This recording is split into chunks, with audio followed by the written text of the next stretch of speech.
Today we are going to be taking a look at the FL Studios Arpeggiator. It's a really simple program, but it's really powerful at the same time too.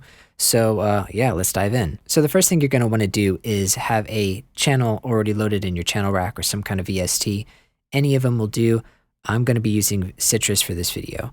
You just want to go ahead and click on that. And then we're going to want to go to our miscellaneous functions. And how we get to that is by clicking on this knob right here, which is actually our detailed settings. If you click on that, it'll give us these two little tabs. We want to click on this wrench, which is our miscellaneous functions. Okay, once we're there, we have a bunch of different options here, but the only thing we're going to be messing with is the arpeggiator right here. Now, by default, it is turned off. So if I play a chord, nothing's going to happen. It's just going to play a chord. But to activate it, all you have to do is press this arrow button. Basically what this is doing is telling the program what direction you want your arpeggio to go in. So if we press the up arrow, it's going to go in the up direction. So, you know, it's going up. But if you notice really quickly, the octave of the arpeggio is kind of random and it's kind of just shooting all the way up. And that's because we have the range turned off.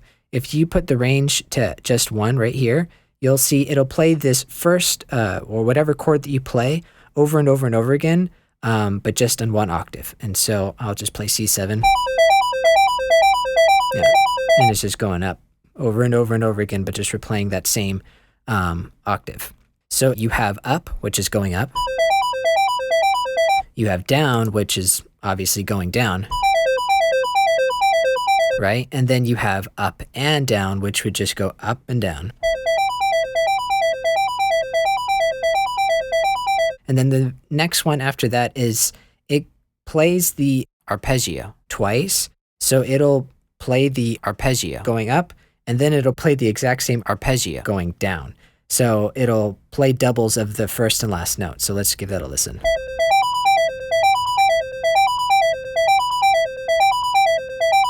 Right? So that's what that does. And then this question mark right here is kind of self-explanatory. It's kind of just random. Right. Okay. Right after that, we can go straight to the range to see what that does. Now the range, like I said before, it just tells the arpeggiator how many octaves you want to be playing. So for range 1, I have just the first octave playing over and over again. If I do range 2, it'll have 2 octaves. Same thing with 3.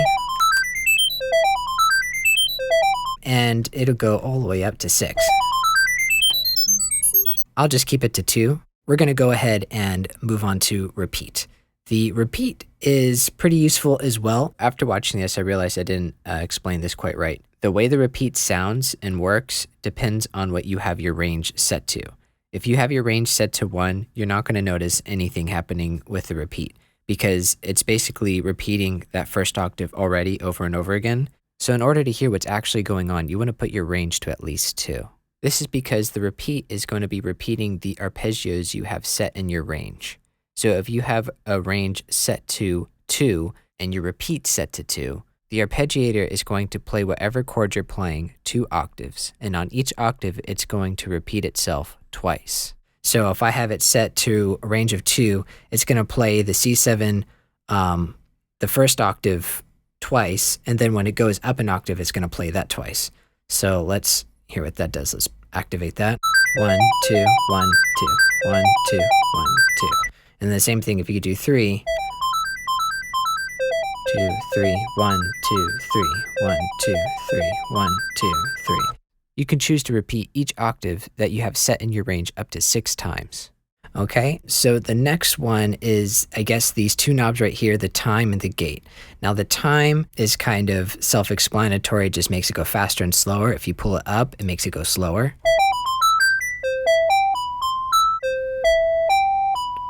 And then if you pull it down, it makes it go faster. Until, impossibly fast. There is something pretty cool that happens inside of FL Studios that they have built into these knobs, or into this knob, the time knob. In certain spots, the time will lock. And that's kind of useful, you know, if you're trying to stay within the beat, if you're trying to stay in time. Although my complaint is that I wish that they would actually tell you, if you're doing eighth notes versus 16th notes or quarter notes or anything like that. But I mean, if you look over here at the top left, all it really gives you is like 3, 2, and 1. Not really exact. So that'd be cool to see some changes like that happen in the future. So I'm gonna keep it at 1. The next thing that we'll look at is the gate.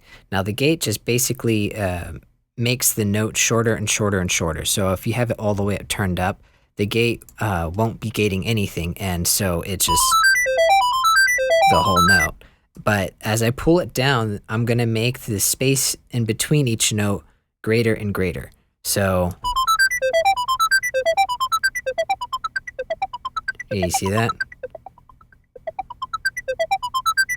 Basically, the notes sound shorter and shorter and shorter. Cool. All right, so I'm gonna put that back up here. The next thing that I'd like to cover is the slide button right here. Now this little button is a lot more powerful than it looks. If you click on it, it's very related to the gate position. So if I have the gate all the way down, more it just slides. But if I pull the gate up, it'll more and more kind of go to a legato until you put the gate all the way up, and then it'll have a clear differentiation between each note, and there'll be no sliding really. But it's really cool to give a quick legato to anything. Another thing that's really interesting about what the slide does is that if you go over to your VST and you're on any kind of synthesizer, you'll know that most of the time you're going to be dealing with envelopes that have an attack, a decay, a sustain, and a release. And what happens when you activate the slide is that it plays the entire envelope for whatever VST that you have, except it gets stuck at the sustain. So it'll play the attack, it'll play the decay, but then it will play the rest of the notes being stuck at the sustain. So if I pull the sustain all the way down, right? It's playing it over and over again right there. It's really useful because you can have the sustain at a higher cutoff than your attack and decay. So like you can make like this scoop that'll always happen like this, right? Or, right? You can have it like go really fast, like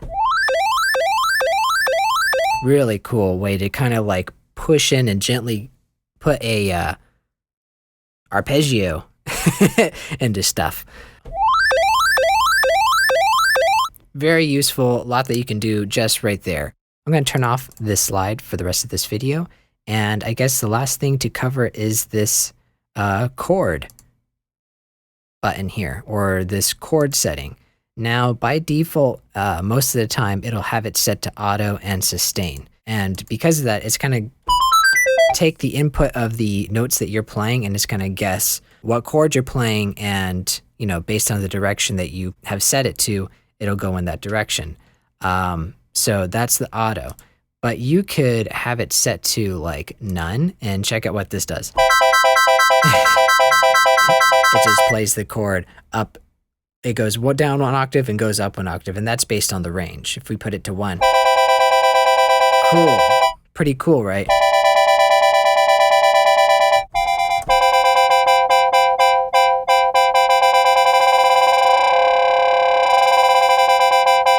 You can play with the gate.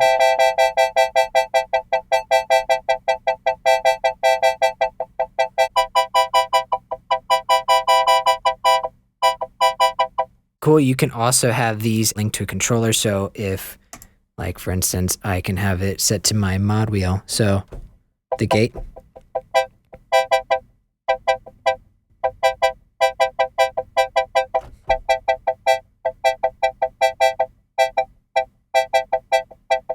And so the chord settings can be very useful. Another thing, I'm gonna go ahead and reset this link to a controller and reset it, okay? So now my mod wheel doesn't mess with that.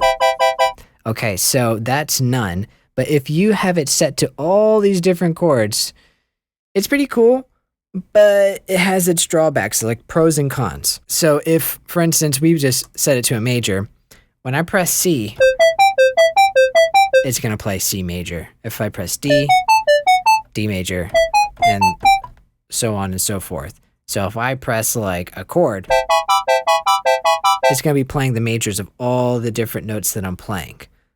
So it's really hard. Like you can do like fifths or fourths, and that's cool, but like, you know, it's really limited in what it can do as far as if like you're trying to do a major, then go to a minor, then go to like a seventh and a dominant, you know, all kinds of stuff that you're trying to do in a chord progression. It's going to make it a little bit hard. If I were to do something like that, I wouldn't change the chord through here. What I like to do instead is I'll set it to auto sustain, right? And then I will go into the piano roll. And in the piano roll, there's this little button right here next to the snap to grid tool. You have this stamp button, and the stamp button will give you all of the chords that are available right here on the arpeggiator. So like, you know, 9, sus4, all that stuff. All you have to do is click on the stamps, and if you go to advance, all of them are available right here. Okay? And so for instance, if I want to do a major or a 6 chord right here, I can put that on the C, and boom, I got that chord. And if I press play, I can put it up an octave.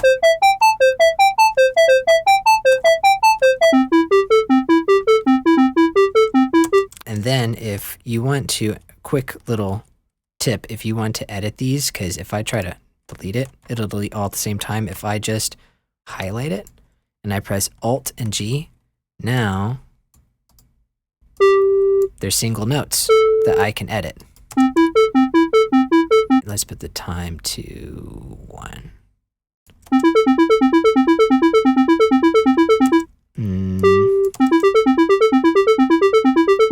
And then if I wanted to stamp another note, I go over here, put it here. Just a quick tip as well. If you notice that the arpeggio is not matching the first chord compared to the second chord right here, it's because this second chord has more notes. The first chord has 4 notes, 1, 2, 3, 4, right? And it's playing eighth notes, so it like, you know, it loops very well over and over again, right? If we want it to loop like that, we got to break this down into 4 notes as well. So if you highlight the whole group, press Alt and G, now they're no longer a group. We can delete, you know, any note that we want in this chord. We'll delete C, right? Cool, so now you can stamp in chords and change it, and because this is set to auto, it's going to just take whatever you put in there and turn it into the chord, right, in the direction that you want. So that's how I like to do it, but if you are dead set on using the chords that are available here on the arpeggiator, there is a way for you to change it and change it along with the music. You know, it just comes with its pros and its cons, and it's just up to you and the way you like it. If I were to go here, because it is kind of cool because it simplifies everything. You know, I could just put a note on C, D, and F, right? When I have the auto activated, it's just going to play 1 note. If I go over to major,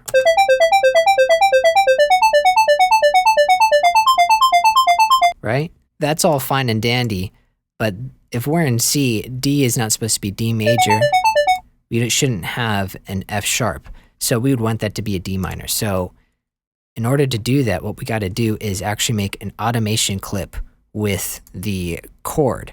That's a little bit, has its pros and cons too, because, okay, for instance, let's do that.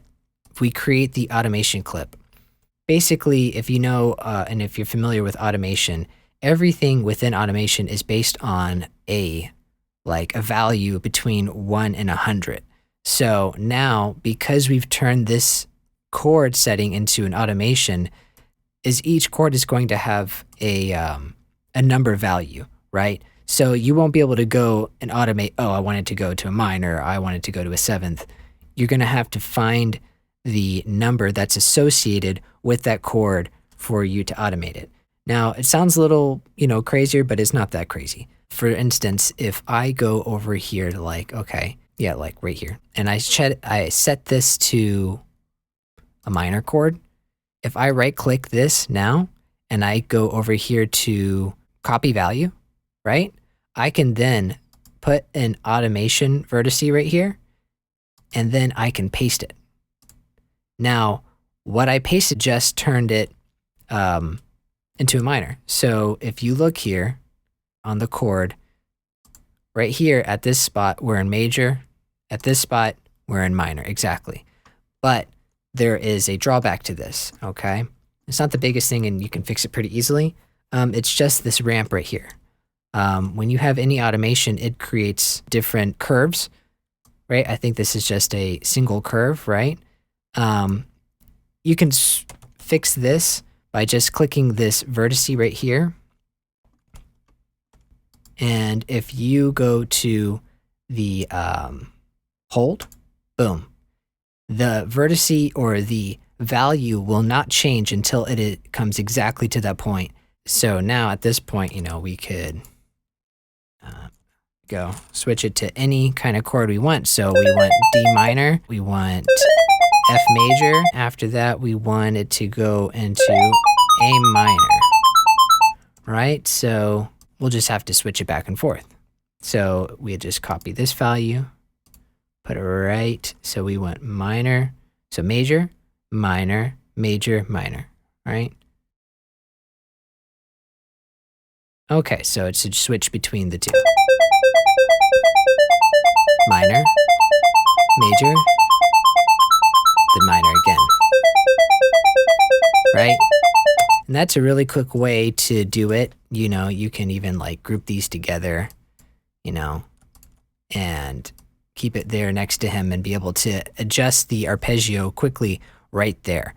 It just depends on the way you like it. Depends on your workflow, depends on, what you like to do.